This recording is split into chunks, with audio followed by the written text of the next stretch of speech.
Welcome everyone. I'm so happy to see you here, and I am so happy to finally have the opportunity to hear Naima read some of her writings, some of her poetry, and also a little bit from her memoir, I believe.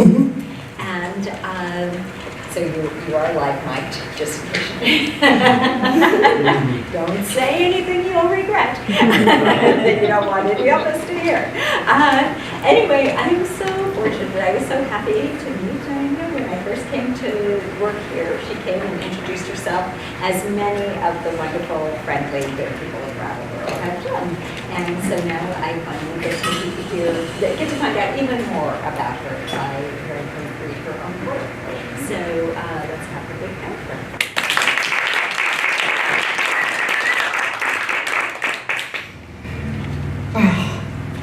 What a journey.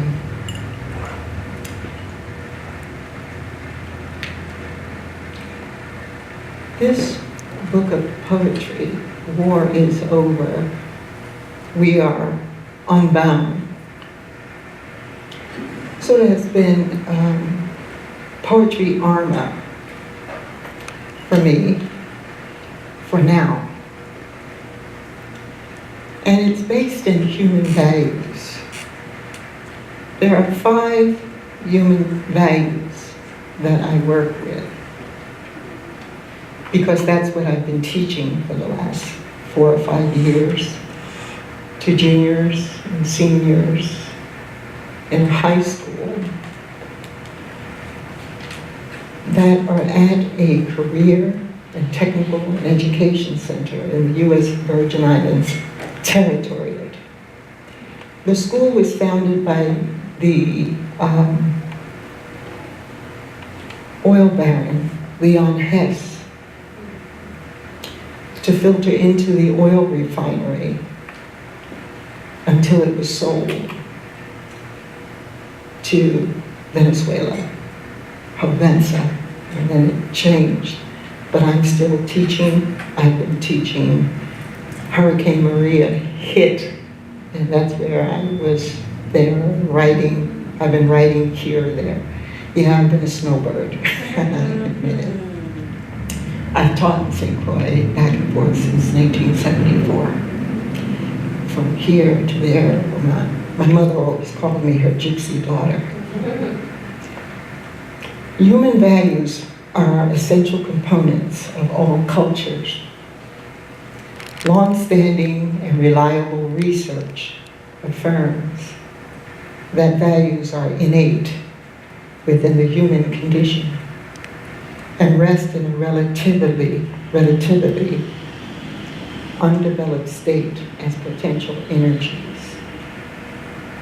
When stimulated, encouraged, and directly experienced as an integral part of the educational process, the latent qualities associated with these values begin to emerge and become increasingly evident in one's character and personality. The 5 human values, and then I'll go into the poems that I have been working with, that has given me a sense of living within creative intelligence, registering joy after the war in the world. The tenets of them are truth, right conduct or action, nonviolence, peace, and love. They sustain the vast cosmic material order, holding the planets in their appointed orbits, governing the wind and the waves. That was written in St. Croix because I'm right by the sea, and I wake up and I watch the waves and the Caribbean Sea. With that, and we can go into that a little bit more afterwards. The first poem is called War is Over. Staking a claim to a poet's voice of colorful hues, we who have lived in the United States world of the measure of isms, we who were bound are unbound. Those that disappeared with a trace. Poems set in motion with no regret. An African of origin poem is for those that endured and disappeared during the great transatlantic enslavement. The enslavement trade of then and now. To tell you the wounds of racial war is now over. War is over in an era where we can identify isms of every kind and order, even in an era of virtual reality, in an era where the concept of soul has been marginalized. It is not a focus of serious debate in an era where passions are directed at material possessions or personal appearance. So, why reprint this volume of poems? To some it may seem obsolete. To others, it is needed more now than ever. Staking a poetic claim that helped Achilles compose entirely on the theme of their emotions and experience, and Sappho define those people who have different goals they want to achieve. It could be said that poetry has played a crucial role in putting together the human mind, the spirit, and the body of the soul. This volume comes together from a better, deeper understanding and better, deeper ways of dealing with emotional resolutions regarding enslavement in all forms. Poetry can make beautiful areas in your mind where we can enter instantly and in the internalized battle of race consciousness. We who lived and died in the United States territories of isms, poetry is often an underestimated therapy that has set in motion the interior exploration into human psyche and consciousness, bringing out in-depth impulses of human bondage from the eras throughout existence. These are positive poems, building a change in focus during critical times in her story of multi-muted, humanistic, racial behaviors. Making my home safe, refusing to be a victim, even with superpowers.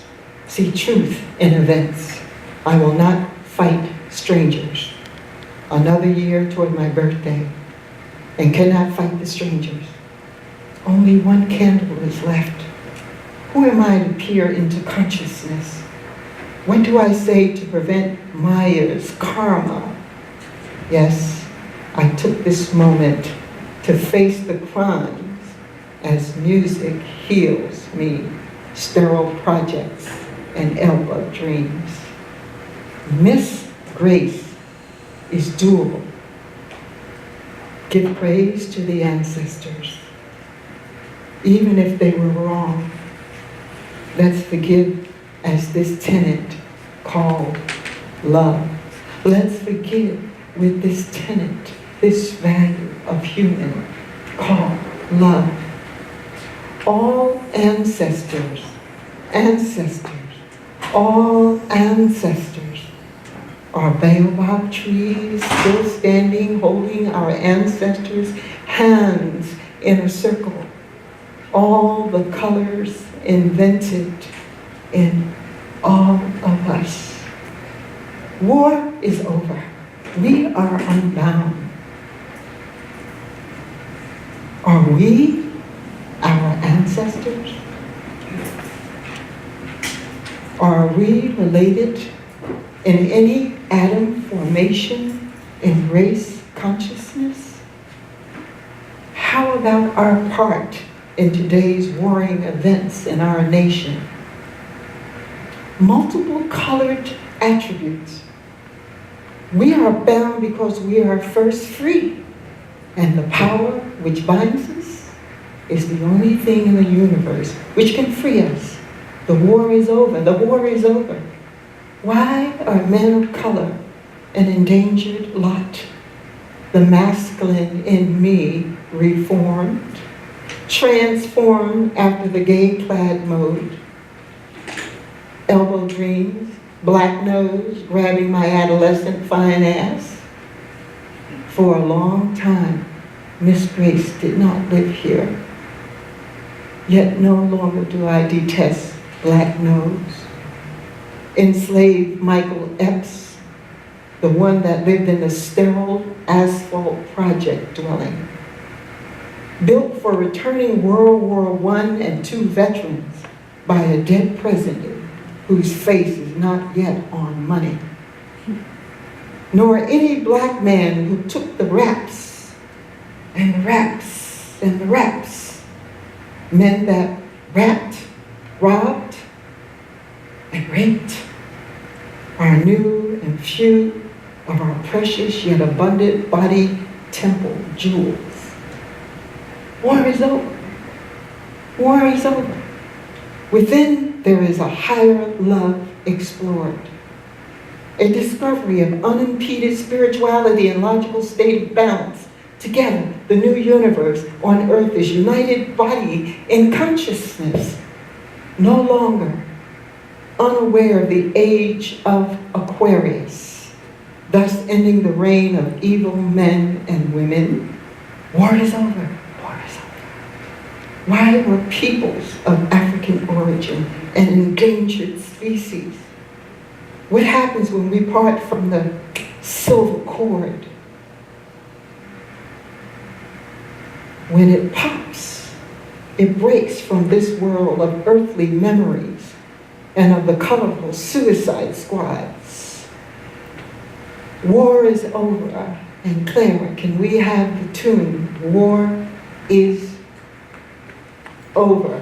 War, what is it good for? War, what is it good for? Absolutely nothing. Everybody up! Get up on your feet. Up on your feet. Up on your feet. Damn, it's a good, absolutely nothing. War is it good for? Until I hear your voice that it is over within you. War.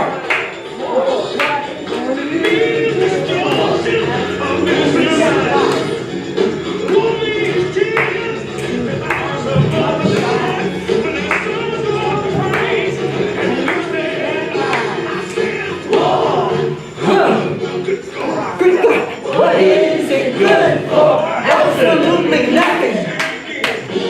War. What is it good for?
lives change.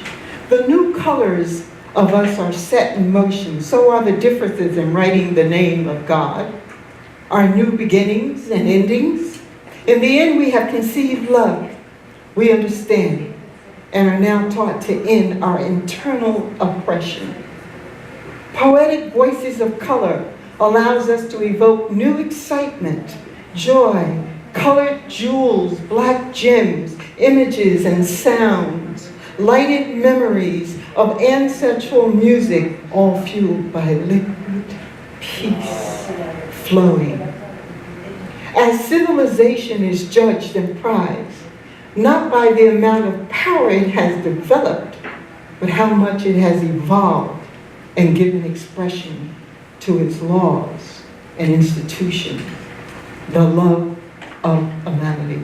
And I borrowed that from Rabindranath Tagore, one of my favorite writers. War. Life in her glorious state is meant to measure the very everlasting love of her Creator. The orderliness of this nature and the beauty incorporated into her is everything down to the roots. Electrons have neutrons, life forces on magnets, unlike ones do exist. Electromagnetic fields and all. Men have women, women have women, men have men, batteries, positive and negative, ends. Haven't seen money with one face yet. God has the devil. Capitalism has communism. Democrats have the Republicans, etc., etc., and so on and so forth. Love has hate. So it has been since the Big Bang. Darkness has daylight. And so obviously, peace has war. Making a mess of the value of the very intention of love. Inculcated into her. Now you may understand why Donald Trump of the United States of America has his rocket boy of North Korea. From Archelaus to Socrates, to Epicurus, to Seneca, Montaigne, and Schopenhauer, Abraham, Lincoln, and Chairman Mao, to Patrice Lumumba and Kwame Nkrumah, that mantra has always been sung: life is war. Traces of the enslavement trade.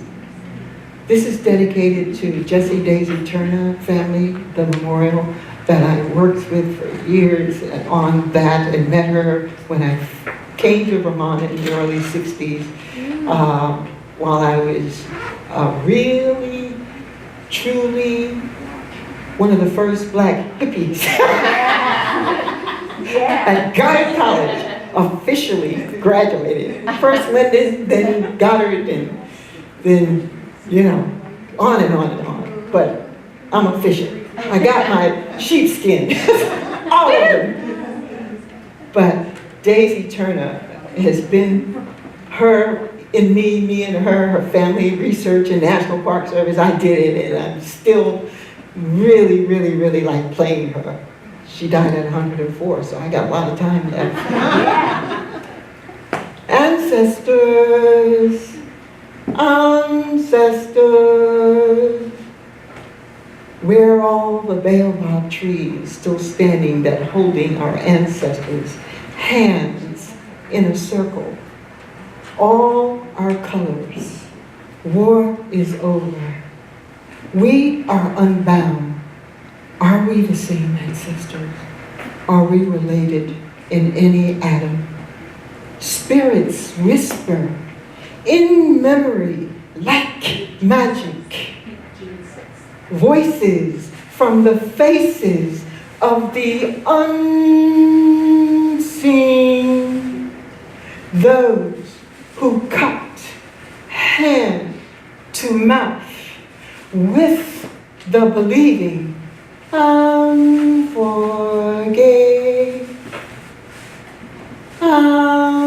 unforgave. Voices and faces of the unseen, standing ancestors, ancestors. This is an ancient well that swelled with the believing. Unforgave.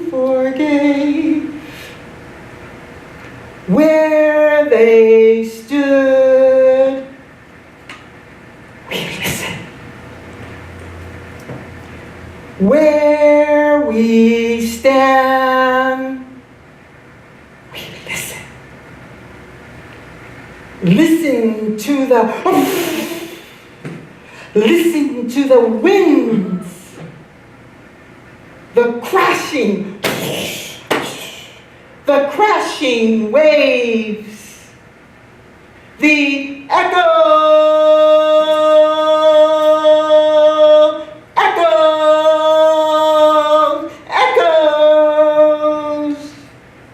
We listen to their voices. Listen to the songs they would sing. Ancestors, ancestors.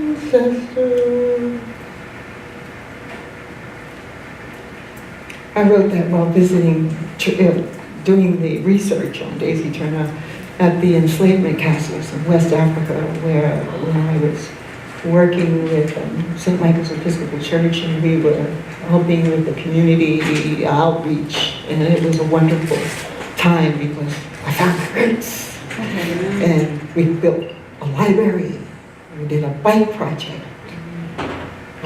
We followed up, and the library's still there. Everybody's been taking the books out, and it's named after St. Michael's Episcopal Church. They did it, we did it, thank you. Divided and conquered only by a nation of mine. Please tell me the truth. What really happened on the continent of Africa? Stop scaring me, 21st century colonizer. No man, no woman is perfect. No nation is faultless. Africans of origin. Now we decide if this is all strange to you. It is no longer strange to me. Our freedom from the wheel of karmic consequences is true freedom. This is not new. Karma almost now ever clings to me. I understand better the fruits of our ancestors' actions. World wars, America's civil wars, civil rights, Jim Crow, liberals, progressives, ism, conservatism. We are bound from our acts, our consequences as all karma melts away. Repeat, war is over. Being alone, being all one, only one, and all karma melts away. Be content, need nothing, and abandon all foolishness that all external support is needed. I am not a schemer, and herefore, hence, without inner turmoil, I surrender to actually being free from fear of death and not be rebirth. No longer denying I too am a poet in existence. The division incorporated life-giving rays into my mind, body and affairs through merely trying to describe the mechanical presence of life and love's energy. War is over.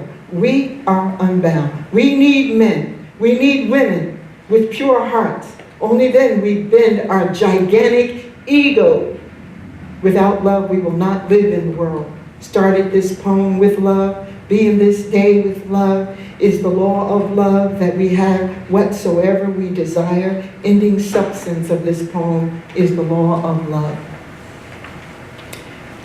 I'm going to skip on because you want to hear some from the memoir, so I'm going to skip over a few of these. It's all positive.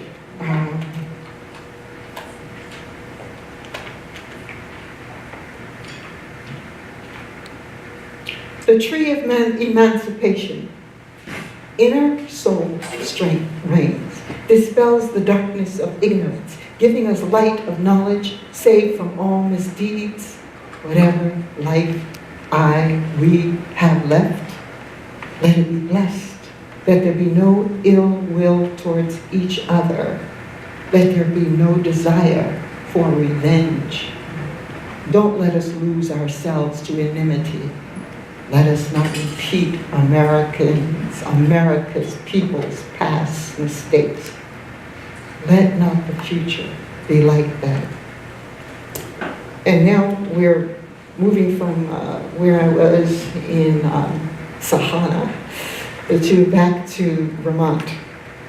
I love this season. I love Lake Champlain, tilted from lunar pull, jostling its shores.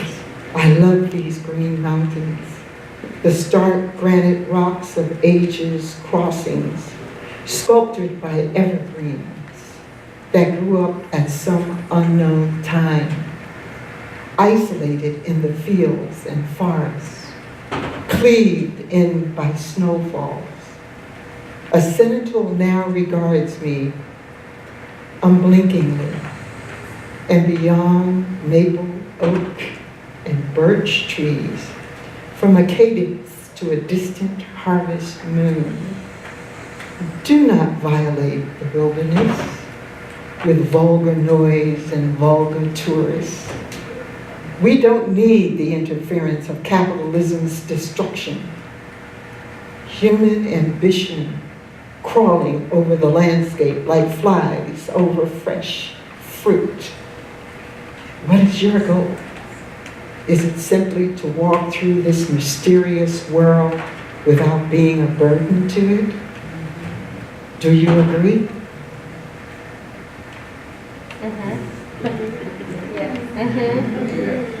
Yes or no? Yeah. What is your answer? I love non-interference. Non-resistance. Carry thy sword until you canst no longer carry it, said by George Fox. When faced with a negative condition, watch your words, watch your actions, your thoughts, your character, and your heart. Watch, watch your words, watch your actions, watch your thoughts, watch your character, and your heart. That's what I tell all my students, and I grade them on their watch. If they violate in their words, in their actions, in their consciousness, in their character is the end of education and heart. Withdraw your attention from it building up in your self-consciousness. Then the undesirable thing falls away like an overripe fruit. War is over.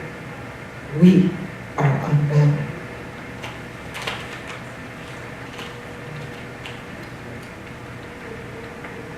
The last poem in this one is expressing what you are. Can you kill? To think that you can is fundamentally an expression of the cosmic law that you cannot kill. And the sooner you can find that out, the better. We are always trying to kill, however. To think we can kill anything is to lay up trouble for ourselves that will have to be met and wiped out sometime or other. Nothing ever dies from the outside. No one can kill your character. No one can kill your peace of mind. No one can kill your business or your reputation or anything that is yours. You can. What nobody else can do, no man or woman has ever destroyed from the outside. Many people waste their lives in thinking how they were being hurt or damaged or injured by other people, how good they could be, what marvelous things they can do if it were not for others. So long as you believe that, you cannot progress. As soon as you know that nobody can hurt you, then you are free to overmake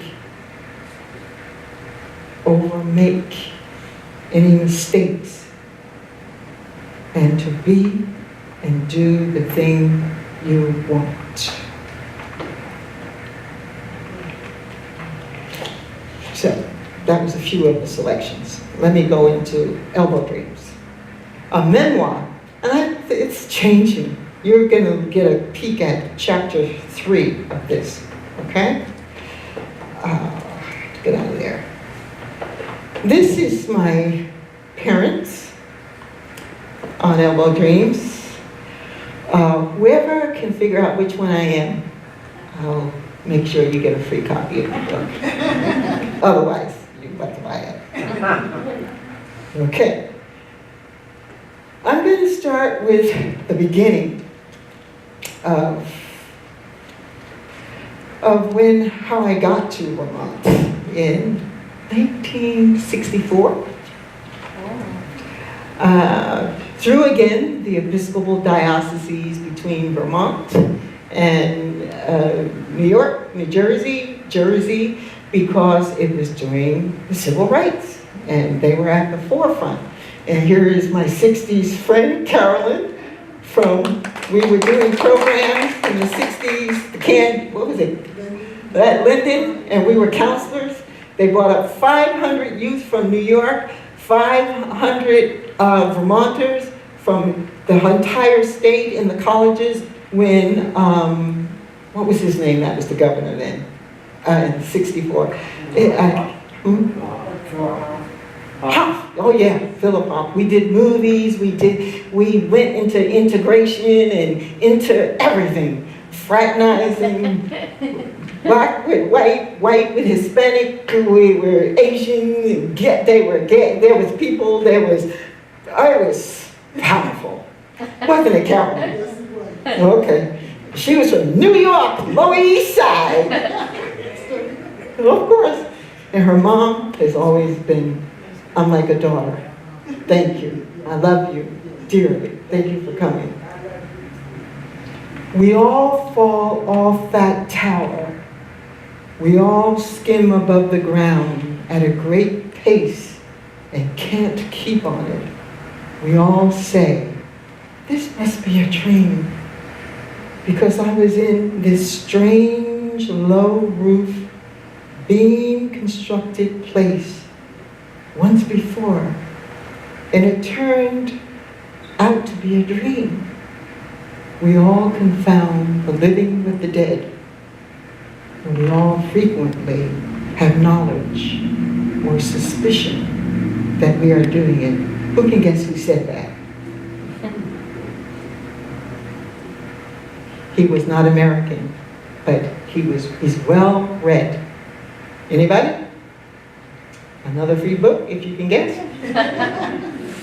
Charles Dickens. Okay, so no free book. Charles Dickens. Elbow Dreams is a memoir that opens a window and answers basic questions. A healing solution to life in the Americas, seen through the cultural lens of family, friends, country, language, and consciousness of color. It traces the journey from a child's in-choked sense of her world to one made visible by diverse realities. My purpose is to help a child who suffers from lack of space to imagine room to breathe, away from the asphalt dwellings that America calls projects. At the age of 10, I was already old. Leaning on my elbows, looking out of the project window and dreaming of leaving the concrete behind for a place free from bruising, a place where I could hear my own self and note every sight and sound, recording the moments, people, and experiences that have finally led to becoming a writer and living in Vermont. This memoir is meant as a guide. When you pass the American flag, you may allow a tear or two to fall down your right, then your left cheek. But more importantly, you will have learned from this memoir of childhood to adulthood that you can and must contribute to the eradication of human suffering. Almost foremost, the eradication of your own suffering.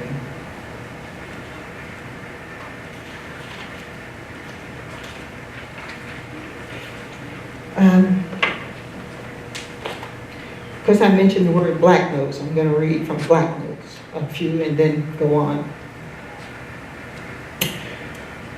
Again, whatever blooms from the baobab is given back to the earth. That's the mighty tree. They are so amazing. They're almost, I've seen them as big as this library building right here on the coast of Elmina, where the enslavement holdings were, and in Mali. I went the entire coast starting in 1996, 97, and kept going to 2008. Those baobab trees, and I love trees. I'm a tree hugger. I'm a tree kisser, and I love trees. They are healing, and whenever I do massage or anything like that, I was told, tap your fingers on the trees and get rid of it. And my husband is the same way right now. He always finishes it and taps it, put it in the wood. The wood is alive. Put it in the wood. Okay. So if you want a massage, let me know. Yes, please.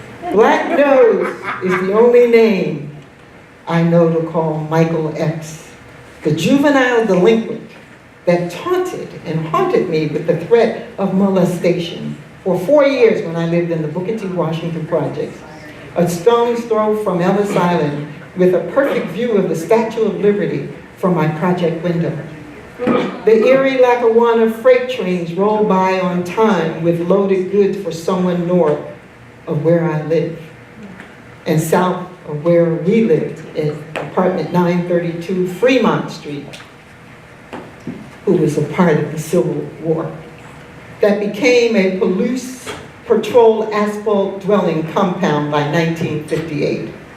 At the age of 9 and in the 4th grade, Black Nose was 12 and in the same grade in class. It seemed that I spent most of my times running away from him or something else, whether real or imagined, mostly the project boys that made a sport of feeling us up and down the project stairs. Black Nose was different from the other molesters. He was a stalking lion, determined to get his prey.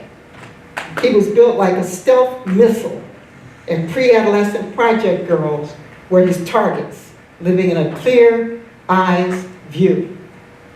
Black Nose lived in the front of Booker T. Washington in the older buildings.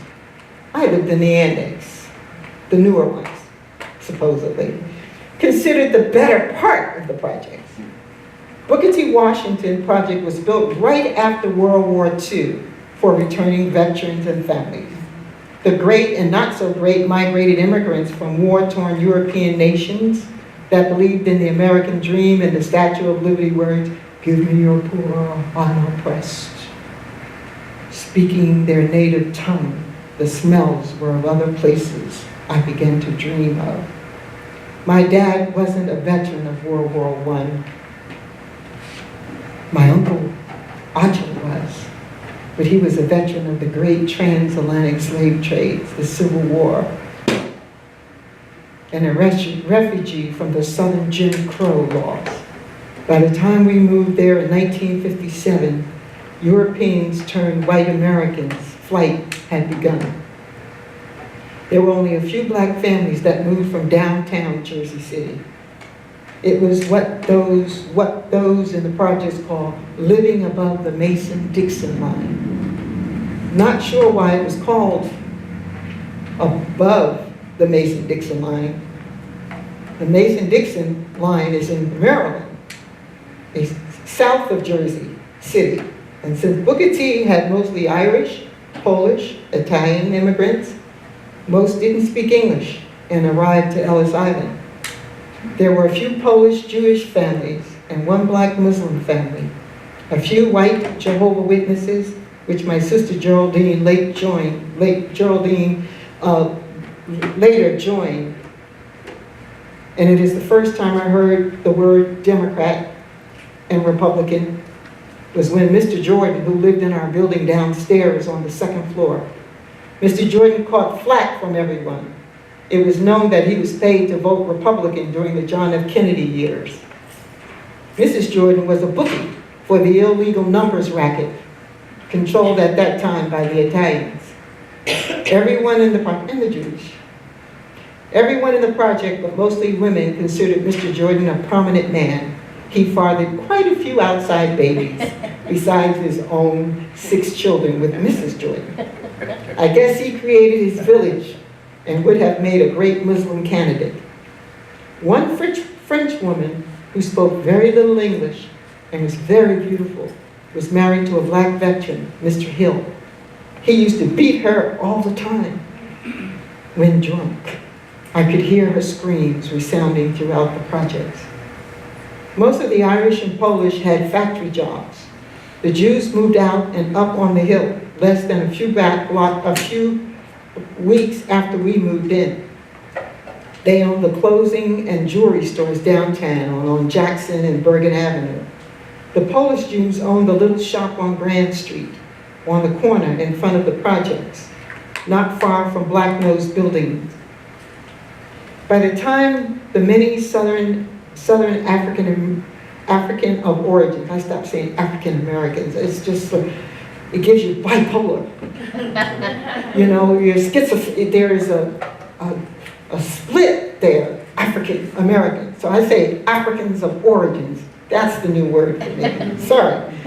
Had left the South, fleeing Jim Crow and the migration north and the continuation of the never-ending American Civil War. The Irish and Polish moved out up on the hill, considered the place people moved to and buy a home, and passed another Mason-Dixon line that separated downtown from uptown on the hill once you passed the junction. Many moved to Bayonne, New Jersey, that my mother later worked as a cook at the shipyard called the Queen Elizabeth ship, and she always talked about that. I thought she was going to work when she had dementia. I'm going to work for the Queen, so she used to say to me. And where blacks or Latinos were not allowed after dark, you would get beaten if caught, called names you never heard of describing the color black, brown, and beige, and you never knew existed in the English language, the American English language. Chased if you entered Bayonne wearing fear. The new Italians and many Polish moved to Hoboken, even closer to Ellis Island and across the Hudson River to New York and beyond. All south of somewhere considered north of downtown Jersey City. It's all south. Now, no one claimed Europe or considered Euro, not the language, not the food smells, not the Holocaust. By the time I was 8, and other blacks besides American Negroes became the majority project dwellers. Gone were the trees that I never knew what kind they were. Gone were the wooden benches where we played truth, dare, consequence, private, or repeat. Miss Mary Mack, all dressed in black.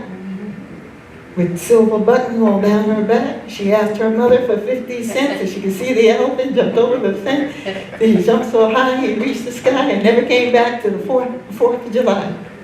We used to jump double dutch then. We sang songs that were passed down and carried over from enslavement days. American Civil War, we sung, not knowing the meaning, the context of these ancient rhymes. How could we have known? I only knew the experience of being taunted by black notes. Abraham Lincoln was the king of the Jews. He wore bobtail breeches and wooden shoes. He walked down the street with his frank in his hand, saying, "Excuse me, lady, I'm the railroad man."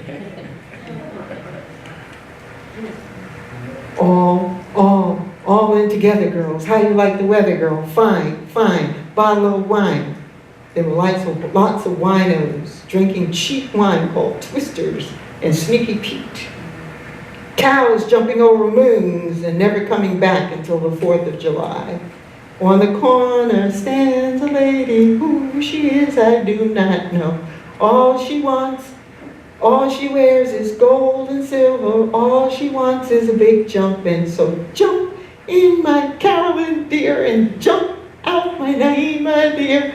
On the corner stands a lady, who she is I do not know. This song on the corner always reminded me of a black lady who was always well-dressed and that would stand on the corner at the end of Grand Street near the bus stop and next to Eddie's Everything Store, and where Mama used to send me to buy the Daily News and what was called a prayer book, used to write illegal numbers by the runners. The woman would wave a clean white handkerchief back and forth, back and forth.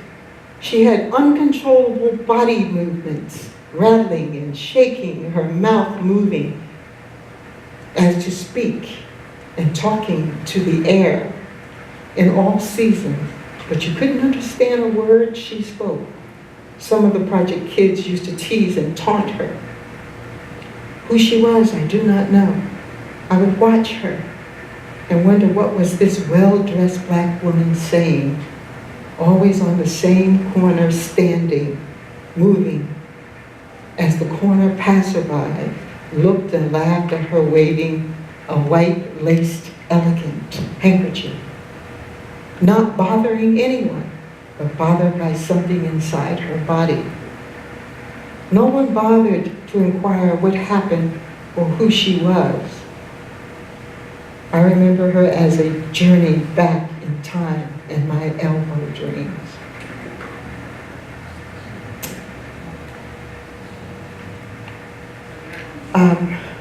Let me skip this. I don't know how much more time. Could you? About another 10 minutes. Okay, let's skip ahead here. So you're getting just a sample. The book is this chapter 3 is over there. Okay.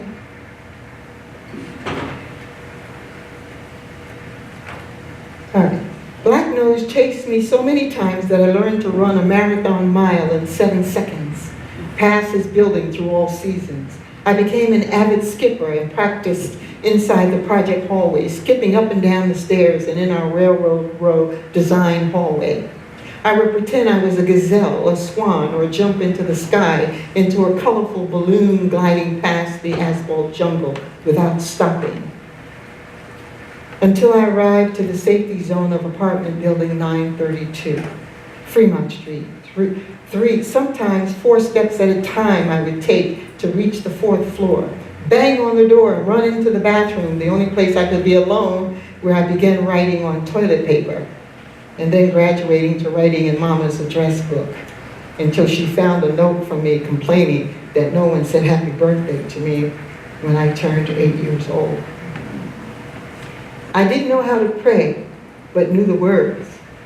I prayed that the apartment door wasn't locked, or when I knocked and banged on the door, that one of my sisters or brothers would hear me and respond, "I hear you." I prayed it wouldn't be my sister Geraldine, who was mean to me. There were times I'd scream up the window, "Somebody, meet me downstairs," because the building lights were out.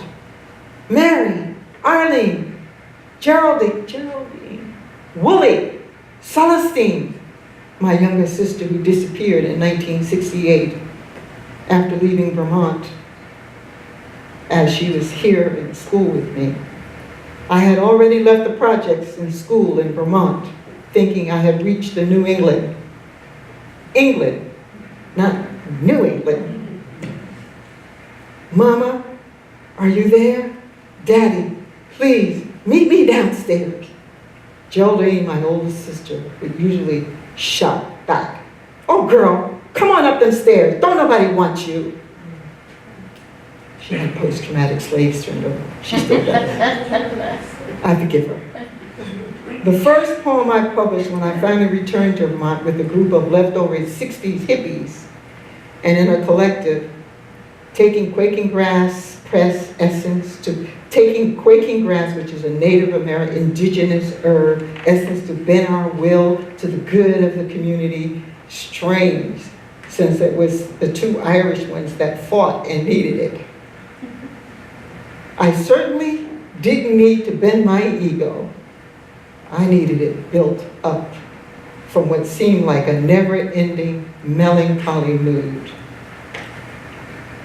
The sights and sounds and smells of Black Nose was sharp, pungent. It was like he was Dracula, the one acted out by actor Boris Karloff. He was Dracula to me, and he wanted undeveloped flesh instead of blood. Often he got both from the premenstrual project girls.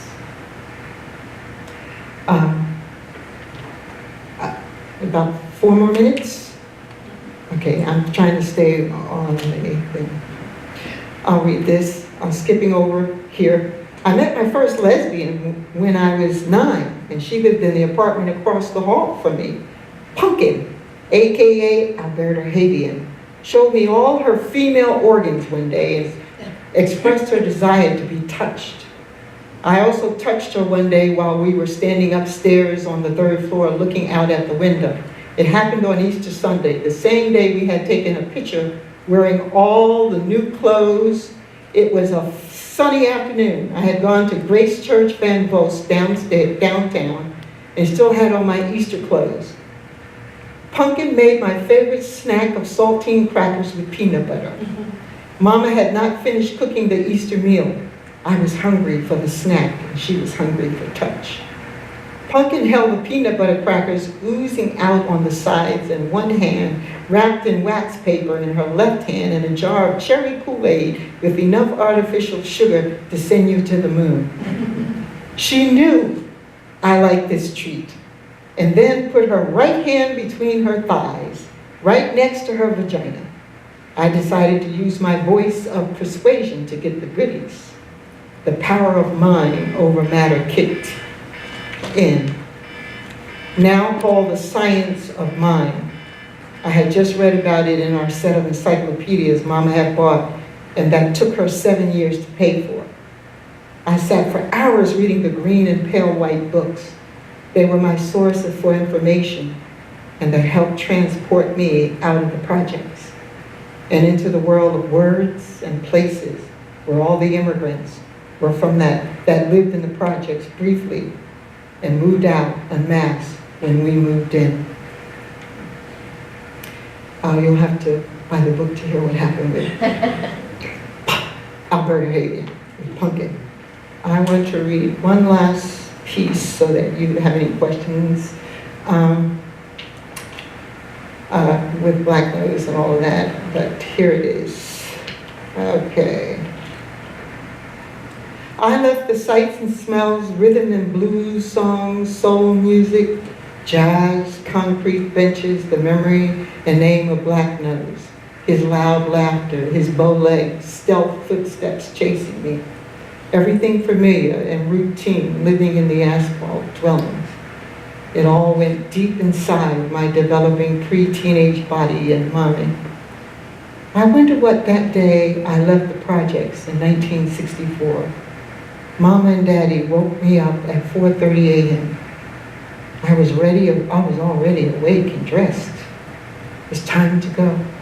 I pretended not to be ready for about 10 minutes. I knew the bus wouldn't come until 5:30 a.m. and had my suitcase by the door. I said goodbye to them Everyone else was still asleep.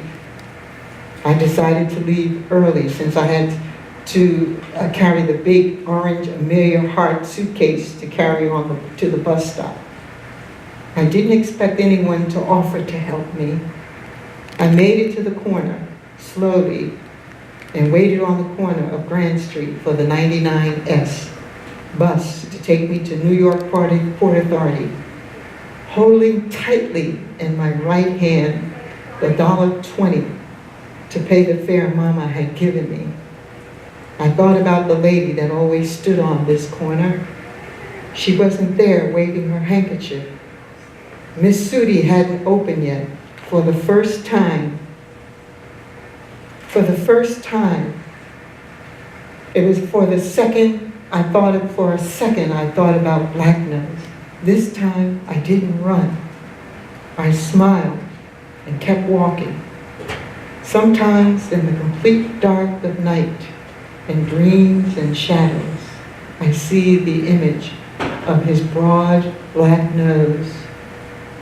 I was on my way to a place called New England, to a state called Vermont. It was like going to another country. And the first thing I noticed when I arrived in Burlington were the white noses.